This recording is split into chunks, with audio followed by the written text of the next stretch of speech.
The British royal family, the most famous family in the world. Every year they attract millions of tourists, eager to catch a glimpse of their dream existence. But they are also a prime target for conspiracies. For many believe behind the hand-waving and charming smiles, there is a darker side. One of corruption, control, and even murder.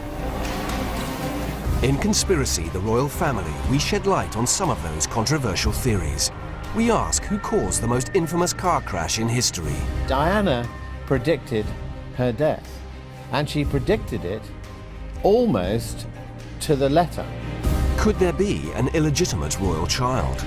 There was a cover-up that Princess Margaret did have a secret illegitimate child, and that I may well be that child.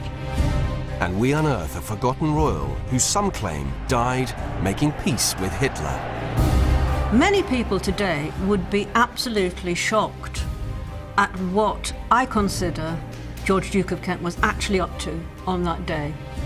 They would actually think that what he was doing was treacherous.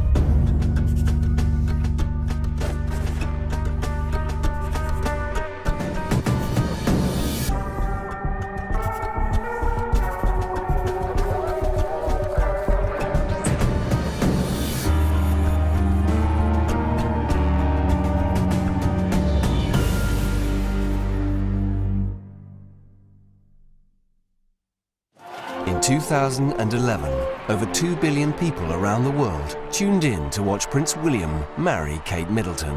And in 2015, the world was gripped by royal fever once again as the fairy tale couple displayed their second child, Princess Charlotte, to the world. The royal family has a very powerful psychological role in people's consciousness and psyche. But some people believe that the royal family, or the firm as they call themselves, are closer to a nightmare than a fairy tale, and that their resilience stems from their ruthlessness. They are quite self-centered, quite selfish, and quite ruthless in defending their own interests. But how deep does that ruthless streak run? For some conspiracists, it runs deep enough to betray the very country they claim to rule. As proof, they point to the actions of one of our most infamous royals at the height of World War II, Edward, the Duke of Windsor, and his wife, Wallis Simpson. Could our former king have been responsible for leaking military secrets that extended the war for years? Some believe he did. Hitler put the French to the sword, and it was suggested that Hitler could only have done that because he knew about the weaknesses in the French defences, those weaknesses which were identified by Edward. Clive Prince and Lynn Picknett have spent years researching the royals, and they claim there's no doubt Edward passed on critical military intelligence to the Germans. It comes as a tremendous shock to discover that Edward was giving away secrets and sensitive information to the Nazis that would result directly in the deaths of thousands of Europeans. But why would a former King of England and member of the Windsor family betray his own country? Conspiracy theorists point to events 6 years before the outbreak of World War II. 1933. Hitler's unstoppable rise to power in Germany is in full swing. And the future King of England, Prince Edward, is also falling under the Nazi spell. Edward, of course, was a Germanophile. His family was German. The House of Saxe-Coburg, they changed their name in 1917 to Windsor.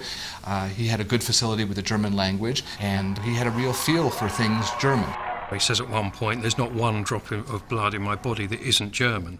Although Hitler was popular among the British aristocracy at the time, many others were not keen on the prospect of a pro-German, perhaps even pro-Nazi, king. The political establishment, from the beginning, are nervous about Edward. Stanley Baldwin, the Prime Minister, is on record as saying he'd rather that Prince of Wales breaks his neck than become king.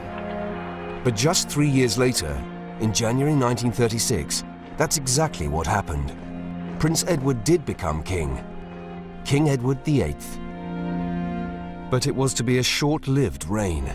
Edward had fallen in love with twice-divorced American socialite Wallis Simpson. She was sparky, she was witty, she's vivacious, she's bright, she's sharp, and that's what attracted him to her. But Mrs. Simpson was a suspected Nazi sympathizer, and Edward's romantic liaison with her had further increased concerns about his pro-German leanings.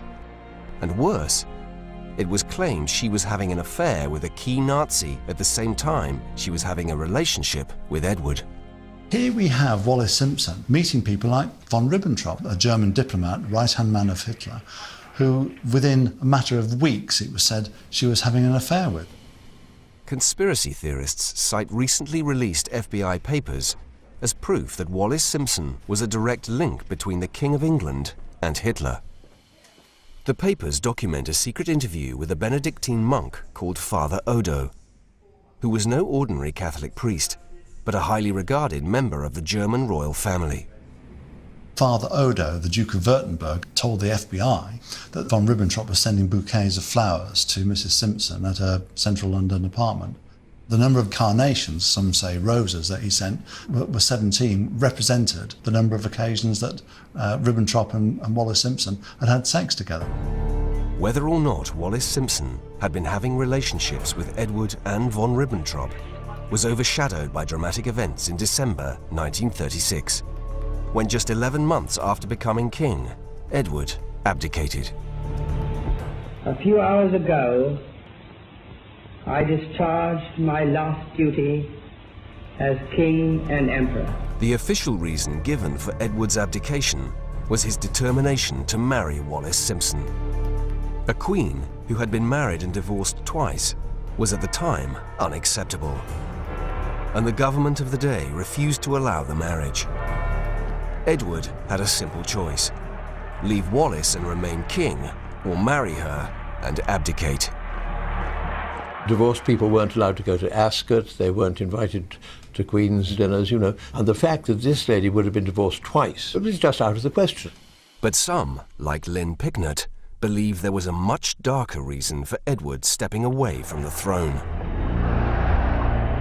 Everybody in the government knew where Edward's sympathies lay. He was a Nazi.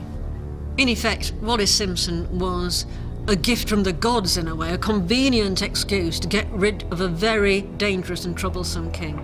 But could the removal of Edward have been a grave tactical error that in just over 3 years would lead to the defeat of France?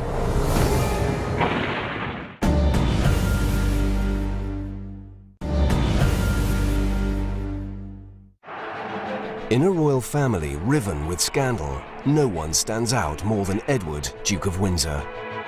Having fallen in love with a twice-divorced socialite, Wallis Simpson, Edward was forced to step down as King of England, making him England's shortest reigning monarch in 500 years. A few hours ago, I discharged my last duty as king and emperor. I have found it impossible to carry the heavy burden of responsibility without the help and support of the woman I love. Edward's abdication, renouncing the throne to marry the woman he loved, shocked the British public. But conspiracy theorists believe there was a far more sinister reason for his departure: his close connection with Nazi Germany. Hitler saw Edward VIII as a great ally for Germany, someone who would help to keep Britain quiet as Germany rearmed and realigned its borders. Hitler said that Edward's abdication came as a terrible shock to the Nazi regime because it pinned so many hopes on Edward. 6 months after his abdication, Edward finally married Wallis Simpson in France. The couple then went on a tour of Germany as guests of Hitler. But when war between England and Germany broke out in 1939, Prince Edward took up a post at the heart of the British military by becoming a Major General in the British Army. His job was to inspect the French defences and report back to Britain. It actually come up with a very good report that actually did identify the weak spots in those defences. But some researchers believe Edward was, in fact, still close to Germany. They claim Hitler's invasion and defeat of France just weeks after the delivery of Edward's secret report is proof of his treachery. Even historians like Jonathan Petropoulos find it hard to explain. For historians, that's one of the challenges, is to explain what was supposed to be a very evenly matched conflict turns into this one-sided affair. Decades after the Battle of France, scholars of military history have brought computers into play. They run these simulations, and in almost every instance, it's France and the British and the Western Allies who prevail. It's clear that the Germans attacked France in the absolutely perfect way. So the question is, how did they do this? Many believe key information was passed from Edward to Hitler via one of Edward's closest friends, an enthusiastic French Nazi. At the same time that Edward was inspecting the French defences, he was also reconnecting with his great friend Charles Beddoes, who'd allowed Wallace and Edward to marry in his chateau. He was a self-made Frenchman, and he was very well in with Hitler and the Nazi elite.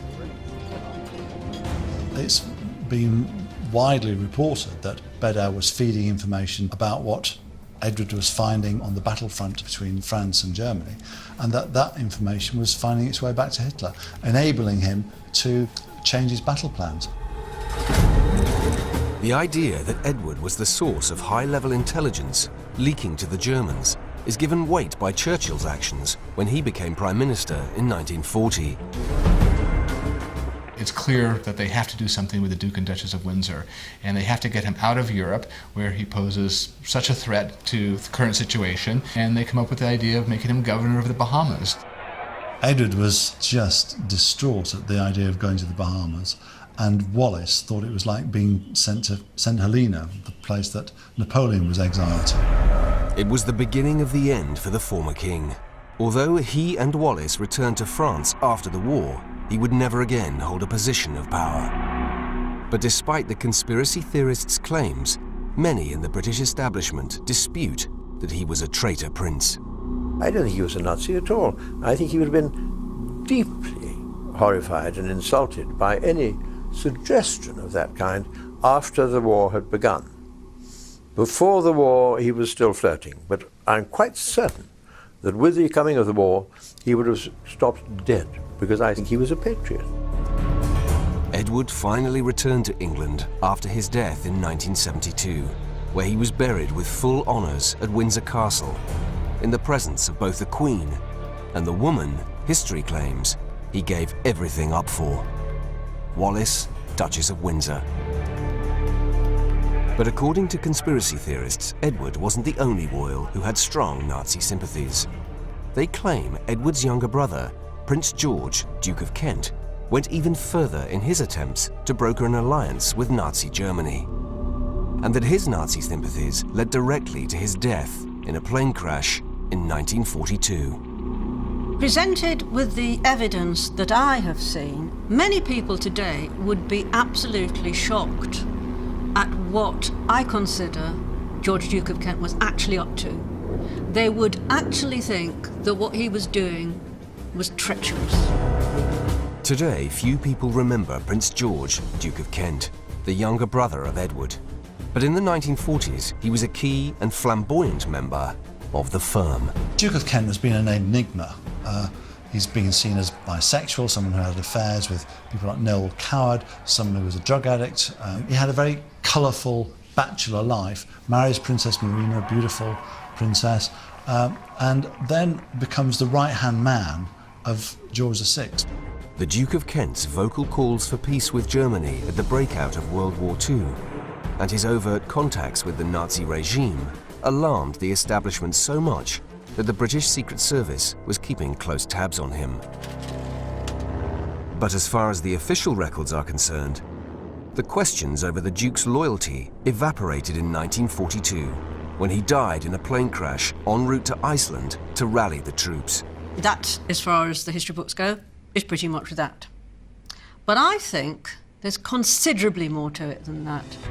There are very few accepted historical details about this. There is, from the very beginning, an air of cover-up. The alleged cover-up centres on what conspiracists believe was the Duke of Kent's real destination on the day of his crash. I think that from the beginning that flight was actually planned not to go to Iceland, it was going to Sweden. There's eyewitness account that the Duke, when his body was found, he had an attaché case handcuffed to his wrist full of Swedish krona notes. If George, Duke of Kent, really was on his way to neutral Sweden and not a British base in Iceland as the official report states, some believe he was on a mission so secret it could damage the reputation of the royal family even today. What the establishment has tried so hard for about 7 decades to keep very secret, are you ready for this, is that George, Duke of Kent, was flying to Sweden to make a deal that would be perhaps favourable to the Nazis to stop the war. Just like his older brother Edward, the Duke of Kent saw Germany as a natural ally. And just like the former king, it's believed he was in regular contact with the Nazis, perhaps even with Hitler's right-hand man, Rudolf Hess. Certainly, from as early as 1935, the Duke of Kent was having meetings with representatives of the Nazi regime, specifically in order to try and bring about an understanding between the two countries. The Germans took notice and they started to write reports about the Duke of Kent. And the reports state that the Duke of Kent was pro-German, that he was anti-French, that he was pro-appeasement, and he certainly did not want to see a long, calamitous war between the two countries. One of the strangest events of the war occurred in 1941, when Rudolf Hess, who may have met with the Duke of Kent before, parachuted into Scotland in a bid to broker a peace deal with key members of the British elite. Some say with Prince George himself. There's no doubt that Hess wanted negotiated peace. Hitler did not want to continue the war with Britain. Hitler wanted to turn his sights on the Soviet Union. That was their priority. Officially, Hess's plans ended in failure when he was arrested and sent to prison. But Clive Prince doesn't believe that's the end of the story. He claims the real Hess was replaced by a body double, citing evidence given by the intelligence officer, Charles Fraser Smith. He was the model of Q in the James Bond movies. He was the guy that came up with all kinds of gadgets and things for British spies and special operations. He was brought in by MI5 to make a copy of Rudolf Hess's uniform. And Fraser Smith says, I never knew why I was asked to do it. It's not my place to ask. But the only reason that I can think of is that it was to be worn by somebody who was going to impersonate Hess. Prince and Picknett believe that instead of being in jail, the real Hess was actually spirited away by pro-Nazi members of the British elite, ending up a year later back in the Highlands of Scotland, a few miles from where Prince George's plane was to crash. Just down the road, about 3 miles from the crash site, was this Loch Moor, and on the side of Loch Moor was this house, and in the house was Rudolf Hess. Picknett says her evidence comes from eyewitness accounts from people at the house at the time. According to the testimony of people in that area, Hess was there around that time. This was not anybody putting words in their mouths, ideas in their heads. This is what they said. Picknett's theory is that in 1942, Prince George died while attempting to help Hess complete his peace mission. George, Duke of Kent, was flying to Sweden. On board that plane with him was Rudolf Hess, Hitler's former deputy Führer, and the two men were going to broker a peace deal.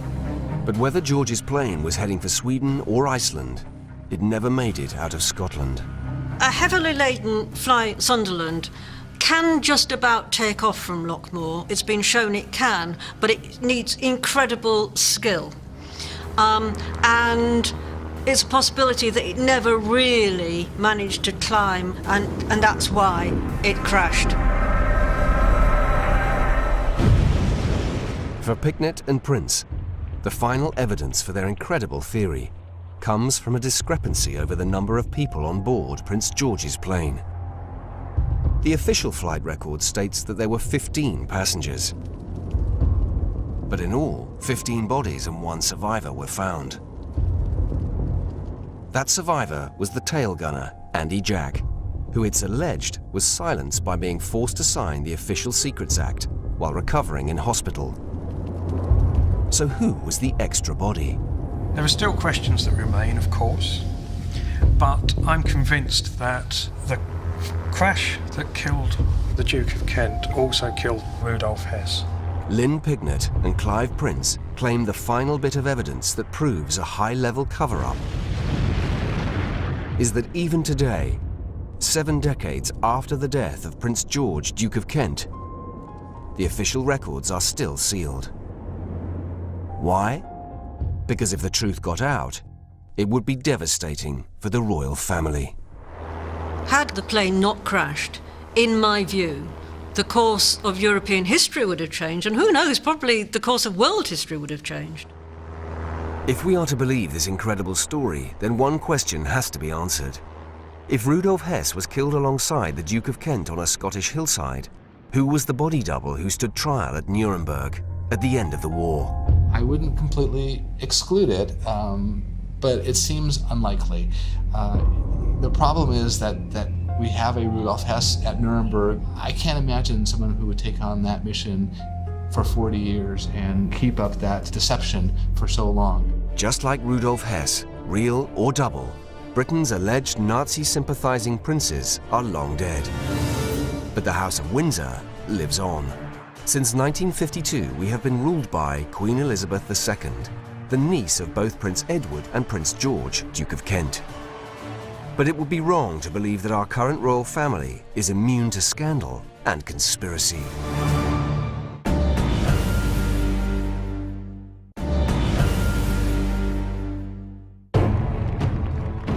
The British royal family spend their lives in the public gaze, and yet we know very little about what goes on behind closed doors. And that is where conspiracists step in. One of the problems with a closed world that we don't have much access to, like the royal family, is why is it closed? Conspiracy theories would tend to focus on it's closed because there are things they don't want us to know. Like most families, the Windsors have their fair share of family scandals, but they're better than most at keeping their problems under wraps, often using special privilege to prevent their secrets from getting out, even after death. If anybody dies in this country, you leave a will, it is open to public scrutiny. Anybody can access it and look at it. With the royals, when they write a will, it immediately gets sealed by a judge and no one's ever going to get access to it. The unique practice of sealing royal wills goes back to the sudden death of Prince Francis of Teck in 1910. Prince Francis was the brother-in-law of King George V and the brother of Queen Mary. She was devastated when her brother's will revealed he'd given away priceless family jewels to his mistress, the Countess of Kilmore. The monarch simply had a word with a judge and the will was sealed, so the public had no way of knowing what that prince was leaving to his mistress. The royal heavies were then sent round to retrieve the jewels from the mistress. Since then, no one in the royal family has seen fit to let the public see their wills. So that's why they sealed Princess Margaret's will in 2002. And who knows what kind of modern-day Prince Francis-style scandal was covered up in 2002. This man believes he knows exactly what kind of scandal was covered up by the sealing of Margaret's will. And he claims it's a scandal that's denying him his birthright. I believe that Princess Margaret's will disclose the existence of an illegitimate child and that I may well be that child. The problem is they won't let me see it. 60-year-old Robert Brown is a former accountant working in Jersey. He spent much of his life trying to prove the Queen's younger sister had a child out of wedlock, and that he may be that child. I think that the child was exported, as it were, from the UK to Kenya, a safe haven. Like the illegitimate child he alleges Margaret had, Robert Brown grew up in Kenya. But his birth certificate clearly states he's the son of Cynthia and Douglas Brown. So why does he believe otherwise? Ever since I was small, I felt I really didn't belong with the people that I was brought up by. There was just no emotional connection. And Robert has a clear memory from childhood, which he believes offers further proof. I had a really vivid recollection of a child being asked by a woman to say, "I'm the king of the castle, you're the dirty rascal," and to do it again and again and again. And there was something enormously poignant about that moment. I believe that the woman who was there was Princess Margaret. She was in Kenya. I would have been 20, 21 months. But it was only when Robert attended a high society wedding in his early 30s that major suspicions began to form. I asked an uncle, why am I the only esquire on there? And he sort of jokingly said something like wrong side of the sheets. And literally a light came on. It's well documented that Princess Margaret did visit Kenya in the 50s. But Robert believes it wasn't just an official visit. It was to visit him, and he has photographic evidence to prove it. This photograph was taken in Kenya in 1956. The child in the car is me. This is a larger version of the same, and when you look in the window you can see a reflection. And the reflection is of a woman in evening dress with a heavy sheen on, a tiara, and a camera. And I believe that this is Princess Margaret taking that photograph. Here is a photograph of her at the Governor's Ball in Nairobi in 1956. Here we have the sheen on, the tiara, and the shoulder details. This was the first clear connection that I had that showed that actually, no, what you thought, has some basis. Princess Margaret has always been known as the glamorous and free-spirited of the two royal sisters. She loved having fun, and if you look at the sort of photographs or read the papers of those times, she's always in a party. What she really loved was smoking, drinking a glass of her famous grouse. She really liked to stay up till 2, 3, 4 in the morning. But could a key royal, especially one as headline-worthy as Margaret, avoid the limelight long enough to produce an illegitimate child? I think that's simply ludicrous, absolutely ludicrous, because for one thing, how would she have concealed it? She was constantly in the public eye, she was seen at restaurants. While you might be able to bind 3 or 4 of your closest friends to secrecy, you certainly couldn't bind the staff of a restaurant, get hold of every single waiter and say, you mustn't mention the fact that the princess has a swelling waistline. I mean, it's mad. But Robert Brown disagrees and claims to have proof that backs up his conspiracy theory. Photographs of a body double. This magazine shows Princess Margaret in a beautiful red and white polka dot dress with button detail. I have what I believe are substitutes used for Princess Margaret. Here is a woman who looks remarkably like Princess Margaret in exactly the same dress. And here is the lady again. I've never heard of any time at all when members of the royal family have used body doubles. There are plenty of people who make a living by looking fairly like the Queen, or looking fairly like Princess Diana, or looking like Kate Middleton. But they're not body doubles, and you've only got to look at them to see that they're not actually the person they say they are. It would be a secret quite impossible to keep. I think that a lot of conspiracy theories arise from the fact that we feel special people. We feel unique and different.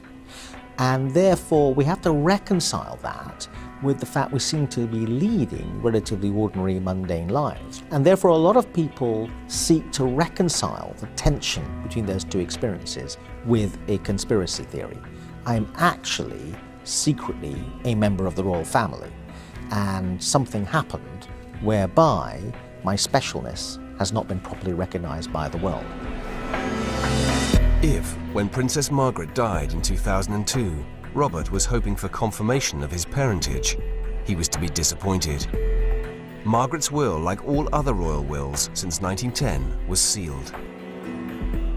Since then, he's spent tens of thousands of pounds trying to force the courts to open it.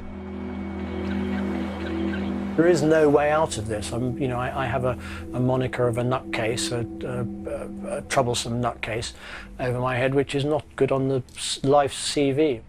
I'm a total loser if I give it up without getting an answer one way or another.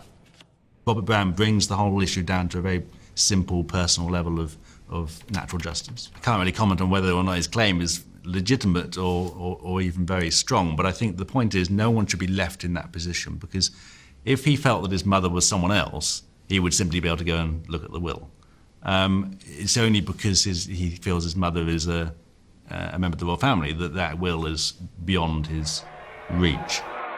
The claim that the royal family is using a will to deny a child access to his mother may seem shocking. But there are some theorists who believe that our royals are so ruthless that they'd even go as far as murder to avoid a constitutional crisis. On August the 31st, 1997, the royal fairy tale turned into a horror story. Images of the unthinkable flashed across every television screen in the world. Diana, the most photographed woman of the 20th century, was dead, aged just 36. We have reports from Paris that Diana, Princess of Wales, has been killed in a car accident.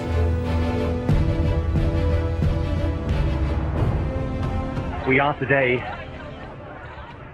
a nation in Britain in a state of shock, in mourning, in grief that is so deeply painful for us. The people everywhere, not just here in Britain, everywhere, they kept faith with Princess Diana. She was the people's princess, and that's how she will stay, how she will remain in our hearts and in our memories forever. The death of Diana had an impact that was felt across the world. For many, the idea that she could have been killed in an accident seemed impossible. Immediately, rumors began to grow that there had to be more to it. There had to be a conspiracy. Because conspiracy thinking and theorizing is about the idea that everything is connected and everything has a meaning, major figures can't die from trivial events. They have to die because some major causal mechanism has to be in play. But it wasn't just conspiracy theorists who began to have suspicions that something wasn't quite right about Diana's death. Michael Mansfield, the barrister famous for taking on high-profile cases such as the Birmingham Six, has reviewed the facts around Diana's death. He believes the inquiry verdict that it was an accident was wrong. I couldn't believe it. In fact, I didn't believe it. I thought, wait a minute, this can't be an accident. How can this be an accident? Others have gone much further. For them, Diana's death was murder. Alan Power is an author who has written extensively on the case.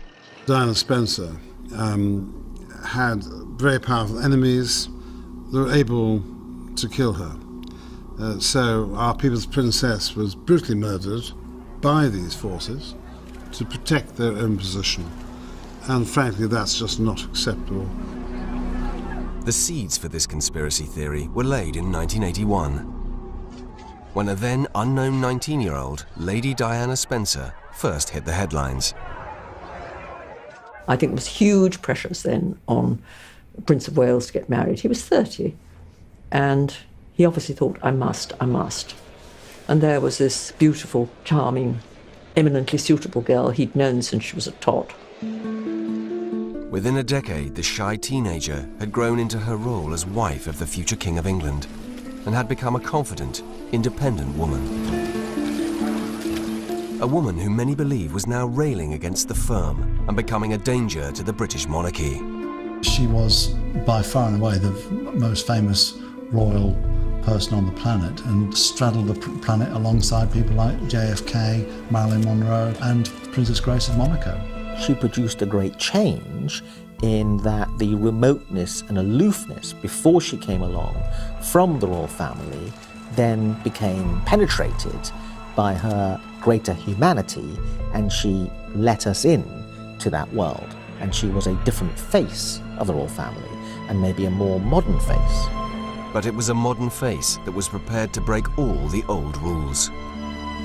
Just how far Diana was prepared to push against the royal family was demonstrated in early 1991, just 10 years after her marriage, when a package of cassette tapes landed on Andrew Morton's desk. On them was Diana's voice, and the revelations she made blew the royal family apart. To learn about her eating disorders, to learn about her suicide attempts, to learn about this woman called Camilla Parker Bowles that nobody had ever heard of, was just overwhelming. Diana's marriage to Prince Charles ended in divorce in July 1996, and she officially left the firm. But far from fading into the background, she became a bigger star than ever. A woman not just in the news, but making the news.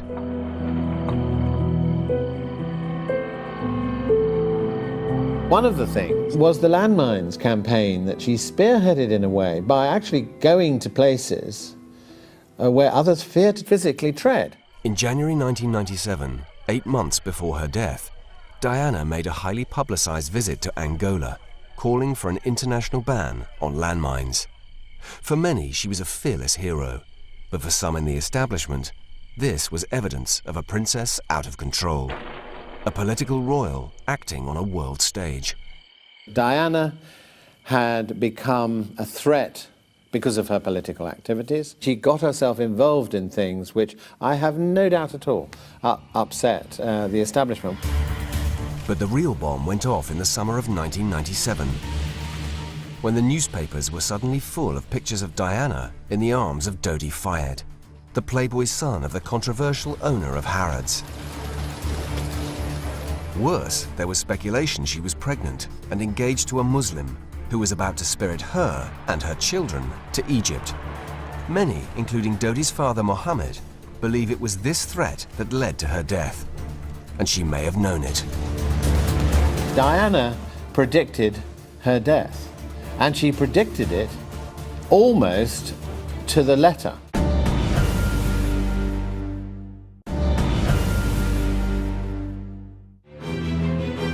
The reputation of the British royal family took a dark turn with the death of Diana, Princess of Wales, and her boyfriend Dodi. Soon after, Michael Mansfield, a leading barrister, was brought in to investigate by Dodi's father, Mohammed Al Fayed. The British police were actually not wanting an investigation which might just stretch towards the royal family. So obviously, Mohammed thinks it goes right to the Queen. I'm not going that far. I don't need to go that far. You work backwards from the nature of the relationship, and the threat she posed is quite enough to exercise and exacerbate a situation in which somebody's saying, do something about her. But could doing something about her mean murder? Author Alan Power is in no doubt. My firm belief is Diana was undoubtedly murdered. There's no doubt whatsoever in my mind. It was by MI6 using a team of Special Forces troops. They're not there primarily to defend the nation. They're there primarily to defend the monarchy. Few who grieved for Diana in those dark days after her death thought she had been involved in anything more than a tragic accident. The level of reaction to Diana's death took everybody by surprise, not least the Spencer family and, of course, the royal family. With piles of flowers still growing outside her home at Kensington Palace, the official story of her death and that of her boyfriend Dodi Fayed began to unfold. And the spotlight soon fell on the third victim of the crash, the driver, Henri Paul. Within days, the French authorities announced his blood alcohol level was 3 times over the legal limit. From then on, the official cause of the crash was clear. Diana was the victim of a tragic accident caused by a drunk driver. But when Michael Mansfield started looking into Henri Paul, he found something much more potent than alcohol. For a 6-month period before the crash, he was getting very extraordinary sums of money going into different accounts. Where was this money coming from and what was it for? We've never had answers to that, and it seems to me there's a question mark over what was going on with Henri Paul that night. For Alan Power, who has written extensively on the case, there is no question mark over Henri Paul or the mysterious payments into his account. He claims Henri Paul was in the pay of the British Secret Service. He was instructed by the Secret Service, by MI6, to drive Diana and Dodi via the Amber Tunnel back to Dodi's apartment. Lawyer Michael Mansfield makes no such claims, but he still questions the official report as to the circumstances in which Diana's Mercedes crashed. Immediately behind it is a motorcycle, right tailgating it. It's not paparazzi. The British police traced every single paparazzi and motorcycle. So it's another motorcycle. Alan Power is convinced he knows what the strange motorcycle was doing. MI6 had motorbikes manned by officers of the Special Forces who were there prepared and waiting for them to arrive. Because witnesses confirmed there were 2 riders on one bike. It did a flash into Henri Paul's eyes as he went and entered the tunnel. Although Michael Mansfield may be unsure about the exact role of the mysterious motorbike, he has no doubt there were other vehicles involved. In front of the Mercedes is a black car, which is said to be slowing. In other words, the Mercedes is sandwiched. The next thing is that the Mercedes she's in clips a white Fiat. Alan Power believes that the clipping by the white Fiat was no accident. It hit the Mercedes at the tunnel entrance and again a bit further on and drove it into the 13th pillar. According to Alan Power, once the driver of the Fiat had done his work, the final part of the drama was played out. Whilst Diana was lying in the car, alive but badly hurt, it's my belief that she was injected with the poison by people waiting in the shadows, and then by the time she got to the hospital, they knew she would be dead from the injection, and that was one of the main reasons why they weren't allowed to take blood samples from Diana, from her at all. Alan Power's story relies on the existence of the mysterious white Fiat Uno, which allegedly clipped Diana's car, sending it crashing into the pillar. But although the French authorities checked 4,000 white Fiats in the aftermath of the crash, they drew a blank. But Mohammed Al Fayed's team believe they found not only the car, but also its owner, James Andanson. James Andanson is a cameraman with a history. He nearly always finds himself at the hotspots when something big is going to happen. He did have a Fiat Uno of the right age, and he'd had it resprayed, so it wasn't white anymore, but they were able to uncover the fact that underneath was paint that matched. Alan Power believes that Andanson's ability to be at the right place at the right time was down to his employers. He was working for British, American and French Secret Service. Power claims James Andanson was never interviewed by the police. But just under 3 years after the crash that killed Diana, Andanson was found dead, in what many believe to be suspicious circumstances. 33 months after Diana's murder, James Anderson's body was found. He was in his car. He was set fire to. He was shot twice in the head. The car door was locked. The keys were never found. And he was cremated, basically. He was ash. The official verdict on Andanson's death was suicide. Strange way to commit suicide.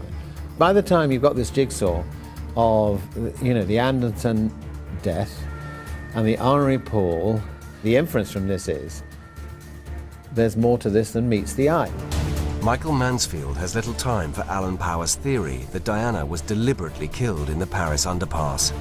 But he does believe the evidence points to members of the British establishment being involved in the crash.